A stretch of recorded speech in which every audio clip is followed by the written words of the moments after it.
Good afternoon, and thanks for tuning into this Hawaii News Now special report happening right now. HPD Chief Joe Logan is discussing an officer-involved shooting that happened last night in Waianae. Let's listen in. And trying to enter a home.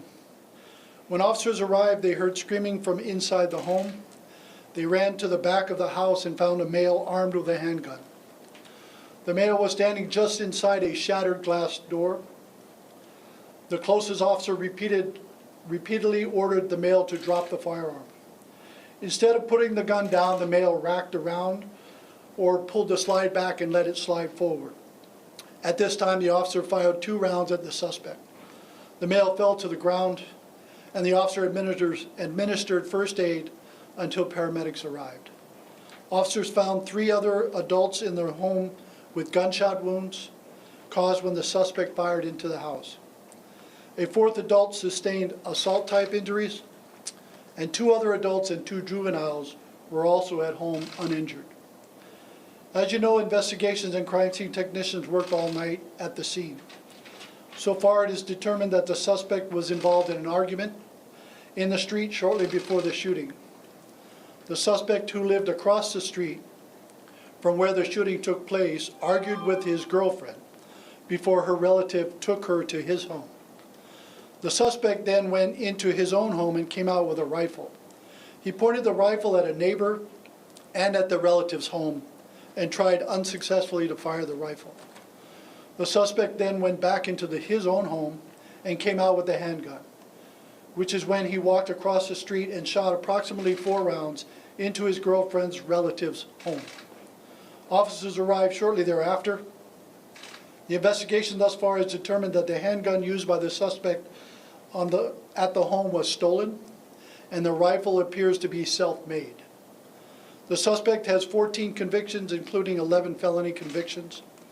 The officer who fired his weapon is assigned to the District 8, Kapolei, Waianae area, and he has 4 years of patrol service. He will be offered administrative leave, which is standard procedure. It's always tragic when a life is taken. However, we are extremely thankful that the 3 individuals who were shot are expected to recover and that none of our officers were hurt. I'll take your questions at this time. Can you clarify the relationships of who lived where? You're saying that the girlfriend's relative lives on the same street, and does the girlfriend usually live with the suspect? The girlfriend lived with the suspect. The relative lives across the street, almost directly across the street. So just by coincidence, she has the relative. Yes. There. Was there any surveillance video? Was there any body cam video? And what impact would that play in this case? There is surveillance video from the nearby homes. There is body-worn camera video. As the investigation progresses, and that information is used to answer the questions in the investigation, at a future time we'll release that. How old are the suspect and his girlfriend? That I don't know offhand. I think they're over 60. Both the suspect Yes. and the girlfriend? Yeah. Neighbors have complained that there's been threats from this person before. They say they have called police, tried to get TROs. Do you have any records of past response to this home, any TRO service? And if so, if there was TRO service, why weren't weapons searched for at that time? There were 2 incidents prior that we responded to. One was a terroristic threatening in 2023, and then in 2022 there was another domestic argument involved, I believe, the same 2 people, the girlfriend and her boyfriend. Were weapons sought at that time? None that I know of. Why would that be? It depends on the reason for the terroristic threatening. I'm not sure if there was or was not a weapon. I assume there was a weapon used to make it a TT first, but I don't know exactly. Well, I didn't read the reports. All I know is there was a previous case. Okay. So I think we can get that answer for you. Yeah, or if you could just speak to general procedure when you respond to something that is as elevated as what you've explained in the past. Right. What is the procedure for searching, either asking about weapons or searching for them if it's warranted? Yeah, I think the officers on the scene, if it's a terroristic threatening, and the requirement is to clear the, in case the individual had firearms and wasn't supposed to have, how would we render that safe exactly? And so the officers would make an inquiry into that. We do know he has a registered firearm. We don't know where it is. It wasn't in the house when we we're in the investigation, but we're still ongoing, so we're waiting to see that investigation. The 2 firearms that were there, one was homemade, and the other one was stolen. And so When and where those were at the time of the terroristic threatening in the first place, I don't know. But if the officers were in the house and could use a search warrant to go look for them, they might have done that. But I don't know if that was done at the scene at that time. Is the suspect's girlfriend among those who were injured? Maybe the assault from the earlier argument and assault in the street, but I'm not positive. But no, she wasn't one of the ones that were shot. Were all of the firearms injuries from bullets from the suspect's gun? That's correct, yes. Those were injured before the officers arrived. What kind of handgun did he have, the stolen one? There was a firearm, it appeared, I'm trying to remember if it was a .40 caliber revolver, but I don't remember the brand name. And I think you asked us to clarify, body cam video does exist? Yes, there is body cam video, and as well as ring camera or home camera, surveillance camera available. We'll use that for the investigation, and sometimes the investigation is complete, and then we'll release the body cam and the video for you. What can you do for the Waianae community? This has just been a rash of shootings for one reason or another or no reason. This community is pleading for more interventions. What will you do? So the Honolulu Police Department, with our community policing teams and other elements, working with the community to solve the problem. This is not just a law enforcement problem. This is a criminal justice problem. This is individuals that maybe belong in jail and don't belong on the streets. Maybe it belongs in the communities, and how can we help the community solve this problem? Our officers, as the 4 or 5 officers that work in the Waianae area at any given time, can't be everywhere all the time. And so they were down the street at another call just prior to this one, and they got to the scene as quickly as possible. So we need help. We need people in the community that live in the community, that know things are going on, that understand who is in their communities that may be armed, may be doing dangerous things, to help the police do our job and help their community in ensuring that they're not a victim later on. So we need everybody's help. This is not just a police issue. This is a community and social issue. But if it's a community that's riddled with guns in the wrong hands, only the police should have the guns. So again, they would say 4 or 5 men and women out there to protect. Can't you put more resources out there? Some would say if this was Waikiki, if this was Hawaii Kai, resources would be flooding to that. I wouldn't necessarily say that. And this person stole a gun. We didn't know where the gun was for a number of years when it was reported stolen. It was hiding in his house. It wasn't until this day he came out with a rifle that he made and a gun that he had. So the police aren't going to know that offhand. So we don't have ESP and can't figure out where guns are imaginary in homes. People have to unfortunately bring them out and use them, or we need to be told where they are, what location they are, and help us get the information we need to go get them. But we need the community's help. We can't just walk in people's homes and say, hey, you shouldn't have a gun, let me check. It's not how the law works. Chief, how are you feeling considering this is the second shooting in Waianae in less than a week?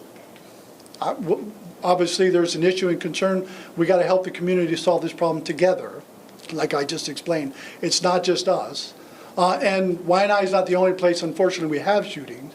But we as a community and the law enforcement community work very diligently with our communities to help them understand and work to a solution. So it's got to be a joint effort by all of us working together. I think we need assistance from our federal partners too. If these are ghost guns or parts, and how are we making them? How are they coming in? How is that happening? So we need assistance in that area to help us in that aspect of these firearm parts that are coming together to make guns.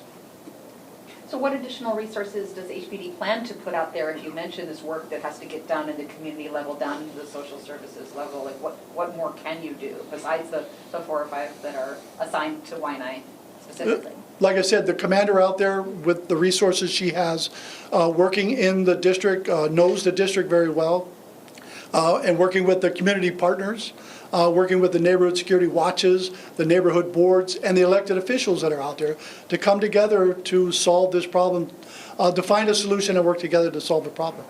Am I going to give her more resources? That depends on what she's asking for. But right now, the community policing team and other elements that are out there are in the district, as they are in all 8 districts, working diligently to help crime problems in those areas. And any update on the status of the full opening of the new police station out there, or any changes? So it's still the station is open. It's operational. The upstairs is under construction. We're working with city elements to further that construction and should be done soon. But the station is open and operational. How many positions or officers are you folks still in need of? Is that number still over 400? It's still over 400, yes. And we are recruiting. We have a class right now of 30 that's in the recruit academy that just started 3 or 4 weeks ago. And so I've seen a number of applicants come in higher and above what we normally have. So that's showing progress. That our recruiting efforts of the last several years are working. Unfortunately, it takes time. And do you spread your vacancies sort of evenly out there, or would a community like Waianae, do they have a specific number of vacancies there? The vacancies are not determined that way, and we fill based on officers that come out of the training pool once they're done with the year-long training. Once they finish fourth watch, they enter the watches, and at that period of time, they get assigned to a district. Patrol is still a priority, so we put them out to the patrol districts first. Is there a shortage that is specific to Waianae? Offhand, I don't know. Everyone is given a certain amount of resources based on, we try to fill everyone to 100%, but we're not there yet. If we could get that specific to Waianae later. Sure. And Chief, what can we do to get more timely information about this? I mean, it happened early last evening, and just now sort of hearing about it. And of course, you know, news travels a mile a second on social media, and it leaves it, the longer we go without hearing from police, we leave it open to speculation, to he says, she says, or social media, you know, worst case. Can you make it more prompt? Well, we have to do an investigation. What we have to give you is facts. What we can't give you is assumptions and things that we're thinking might have happened. That's not how law enforcement is supposed to work. So based off of that, we need certain investigations, certain requirements to happen. When those investigations are complete and we get a picture or almost a clear picture of what happened, because we're still investigating this. But these are the facts that we have so far and things that I know happened. I was briefed that happened, and so I can present that to you.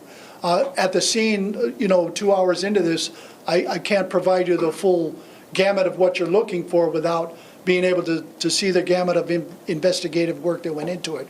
You know, how many shots were fired, what kind of guns these were, and all that. That takes time and a background. It doesn't happen, unfortunately, like television, TV. It happens too quickly in an hour or half hour. Unfortunately, for real law enforcement, it takes a lot longer. Have you been briefed on the Kalihi shooting of the young folks on the bus? That shook a lot of parents in the community just days after they were told to put their kids on the city Right. bus. Have you been briefed on that? What is the status of that investigation? What do you want to say to the community? So it's still under investigation. I have preliminary information on what happened. I haven't been fully briefed on the full investigation as to where it is right now, but that is forthcoming as we get more evidence in that.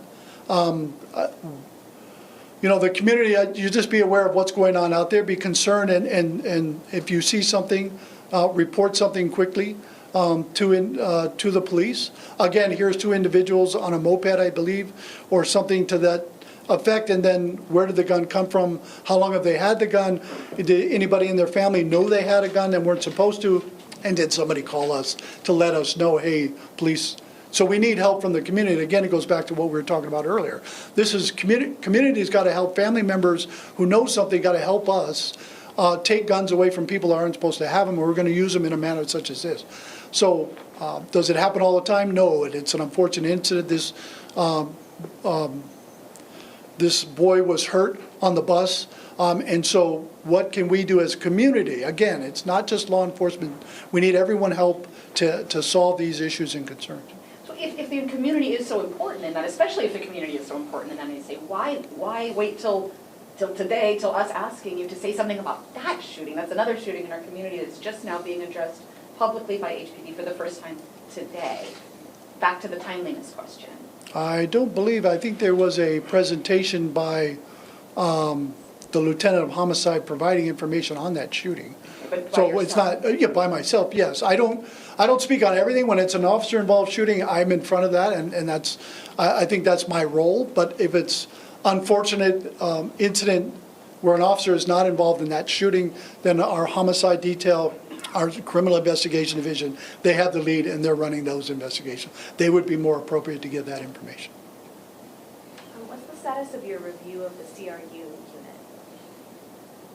It's still ongoing. They continue to work. They continue to do what they need to do out there to keep our community safe. But we're still working through training and some other things for the crime reduction units. So in the meantime, they're just operating as normal right now? They're not operating as normal. They're operating within their districts, performing operations as required by the commanders that are in those districts. Well, wouldn't a full reactivation of CRU help with these intensive community level type things or finding? I think to some extent the crime reduction units are important to the districts and what they do. And in violent crimes such as this, they have information and knowledge of what's going on. In this particular case, I don't know. Well, they were operational before this incident happened. For whatever reason, this individual just changed his pattern of it seemed like he was fairly quiet for a while, but maybe he was known in the community, but did the community relay that to the police? I don't know. I need that's something we're looking into as part of the investigation. Okay, with that, thank you very much. And that was a news conference with Honolulu Police Chief Joe Logan regarding last night's deadly officer-involved shooting in Waianae. Some details that were just released in that news conference. We've learned that the suspect had a self-made rifle that was at one point used or brought out from a home. And he also said that there was an argument that was reported shortly before that kind of triggered this chain of events that eventually led up to officers opening fire on this suspect here. We do know that one person was killed, 3 others were seriously injured. The chief did mention that the 3 that were injured are expected to fully recover. There was also a 70-year-old woman who was injured. She was assaulted during the incident, but EMS said she declined further transport and treatment. And the Chief Logan also briefly touched on the suspect's criminal history, in which he mentioned that there were a number of felony convictions, and the officer that opened fire has 4 years of patrol service, and he is on administrative leave, which is standard following an officer-involved shooting. We had a crew there at the scene at this press conference, and we are going to bring you more on this in later editions of Hawaii News Now. For now, I'm Dylan Ancheta in the H&N Digital Center. I thank you for tuning in. Have a good day.